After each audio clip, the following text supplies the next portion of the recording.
Chapter 10 of Alice's Adventures in Wonderland by Lewis Carroll. The Lobster Quadrille. The Mock Turtle sighed deeply and drew the back of one flapper across his eye. He looked at Alice and tried to speak, but for a minute or two sobs choked his voice. "Same as if he had a bone in his throat," said the Gryphon, and it set to work shaking him and punching him in the back. At last the Mock Turtle recovered his voice, and with tears running down his cheeks, went on again. "You may not have lived much under the sea." "I haven't," said Alice. "And perhaps you were never even introduced to a lobster." Alice began to say, "I once tasted," but checked herself hastily and said, "No, never." "So you can have no idea what a delightful thing a lobster quadrille is." "No, indeed," said Alice. "What sort of a dance is it?" "Why," said the Gryphon, "you first form into a line along the seashore." "Two lines," cried the Mock Turtle. "Seals, turtles, and so on. Then when you've cleared the jellyfish out of the way—" "That generally takes some time," interrupted the Gryphon. "You advance twice—" "Each with a lobster as a partner," cried the Gryphon. "Of course," the Mock Turtle said. "Advance twice, set to partners—" "Change lobsters and retire in the same order," continued the Gryphon. "Then, you know," the Mock Turtle went on, "you throw the—" "The lobsters," shouted the Gryphon, with a bound into the air, "as far out to sea as you can—" "Swim after them!" screamed the Gryphon. "Turn a somersault in the sea!" cried the Mock Turtle, capering wildly about. "Change lobsters again!" yelled the Gryphon. "Back to land again, and—" "That's all the first figure," said the Mock Turtle, suddenly dropping his voice, and the two creatures, who had been jumping about like mad things all this time, sat down again very sadly and quietly, and looked at Alice. "It must be a very pretty dance," said Alice timidly. "Would you like to see a little of it?" said the Mock Turtle. "Very much indeed," said Alice. "Come, let's try the first figure," said the Mock Turtle to the Gryphon. "We can do it without lobsters, you know. Which shall sing?" "Oh, you sing," said the Gryphon. "I've forgotten the words." So they began solemnly dancing round and round Alice, every now and then treading on her toes when they passed too close, and waving their forepaws to mark the time, while the Mock Turtle sang this, very slowly and sadly. "Will you walk a little faster?" said a whiting to a snail. "There's a porpoise close behind us, and he's treading on my tail. See how eagerly the lobsters and the turtles all advance. They are waiting on the shingle. Will you come and join the dance? Will you, won't you, will you, won't you, will you join the dance? Will you, won't you, will you, won't you join the dance? You really have no notion how delightful it will be when they take us up and throw us with the lobsters out to sea." But the snail replied, too far, and gave a look askance.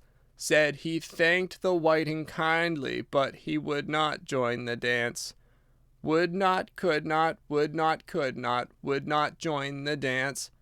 Would not, could not, would not, could not join the dance. "What matters it how far we go?" his scaly friend replied. "There is another shore, you know, upon the other side.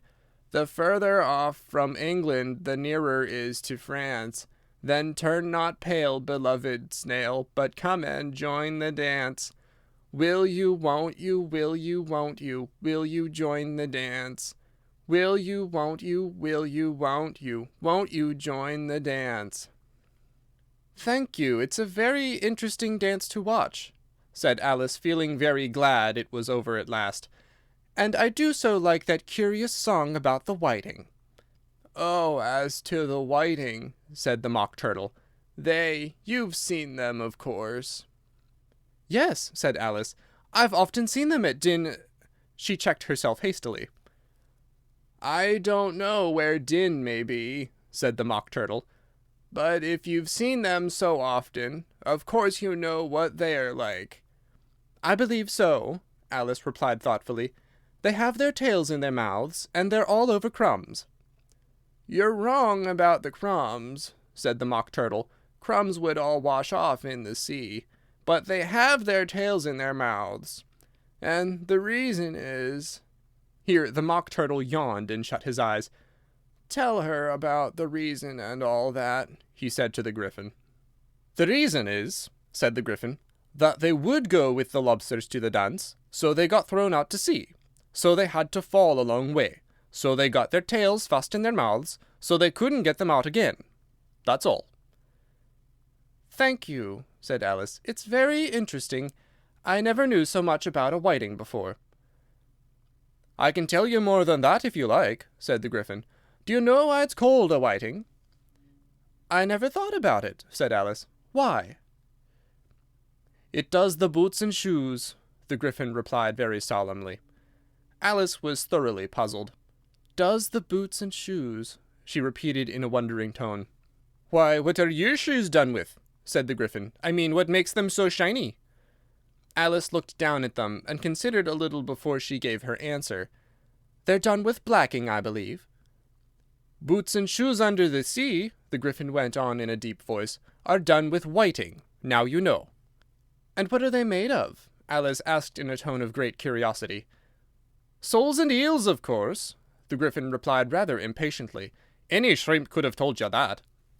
"If I'd been the whiting," said Alice, whose thoughts were still running on the song, "I'd have said to the porpoise, 'Keep back, please. We don't want you with us.'" "They were obliged to have him with them," the Mock Turtle said. "No wise fish would go anywhere without a porpoise." "Wouldn't it really?" said Alice in a tone of great surprise.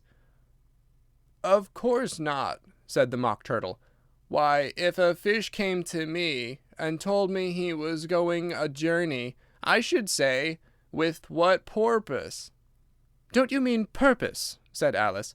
"I mean what I say," the Mock Turtle replied in an offended tone. And the Gryphon added, "Come, let's hear some of your adventures." "I could tell you my adventures, beginning from this morning," said Alice a little timidly. "But it's no use going back to yesterday, because I was a different person then." "Explain all that," said the Mock Turtle.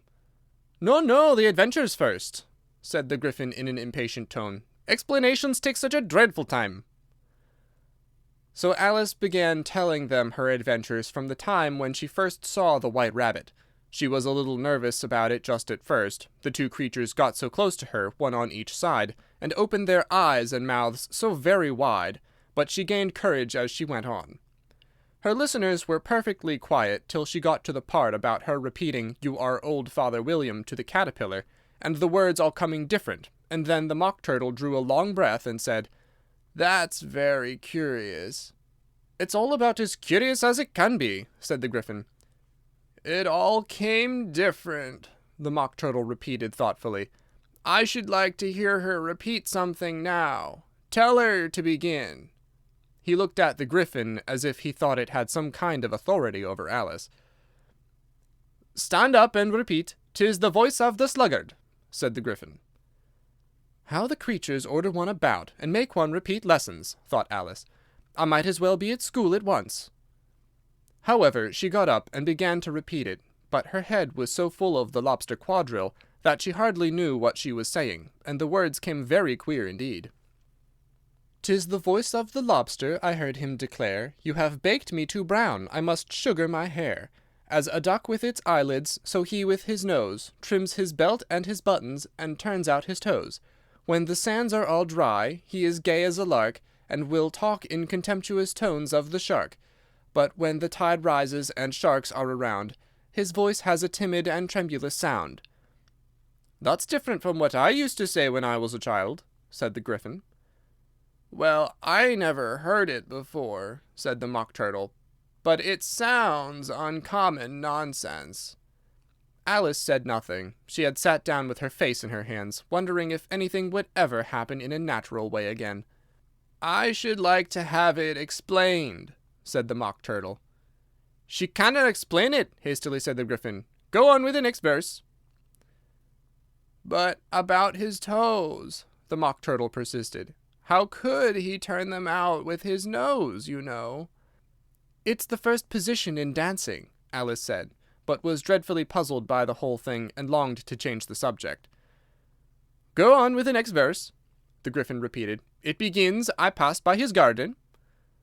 Alice did not dare to disobey, though she felt sure it would all come wrong, and she went on in a trembling voice. "I passed by his garden, and marked with one eye how the owl and the panther were sharing a pie. The panther took pie crust and gravy and meat, while the owl had the dish as its share of the treat. When the pie was all finished, the owl as a boon was kindly permitted to pocket the spoon, while the panther received knife and fork with a growl, and concluded the banquet by— "What is the use of repeating all that stuff," the Mock Turtle interrupted, "if you don't explain it as you go on? It's by far the most confusing thing I ever heard." "Yes, I think you'd better leave off," said the Gryphon, and Alice was only too glad to do so. "Shall we try another figure of the Lobster quadrille?" the Gryphon went on. "Or would you like the Mock Turtle to sing you another song?" "Oh, a song, please, if the Mock Turtle would be so kind," Alice replied so eagerly that the Gryphon said, in a rather offended tone, "No accounting tastes. Sing her turtle soup, will you, old fellow?" The Mock Turtle sighed deeply, and began in a voice choked with sobs to sing this. "Beautiful soup, so rich and green, waiting in a hot tureen. Who for such dainties would not stoop? Soup of the evening, beautiful soup. Soup of the evening, beautiful soup. Beautiful soup, beautiful soup. Soup of the evening, beautiful, beautiful soup. Beautiful soup, who cares for fish, game, or any other dish? Who would not give all else for 2 pennyworth only of beautiful soup? Pennyworth only of beautiful soup. Beautiful soup, beautiful soup. Soup of the evening, beautiful, beautiful soup." "Chorus again!" cried the Gryphon, and the Mock Turtle had just begun to repeat it, when a cry of "The trial's beginning!" was heard in the distance. "Come on!" cried the Gryphon, and taking Alice by the hand, it hurried off without waiting for the end of the song. "What trial is it?" Alice panted as she ran, but the Gryphon only answered, "Come on!" and ran the faster, while more and more faintly came, carried on the breeze that followed them, the melancholy words, "Soup of the evening, beautiful, beautiful soup." End of chapter 10.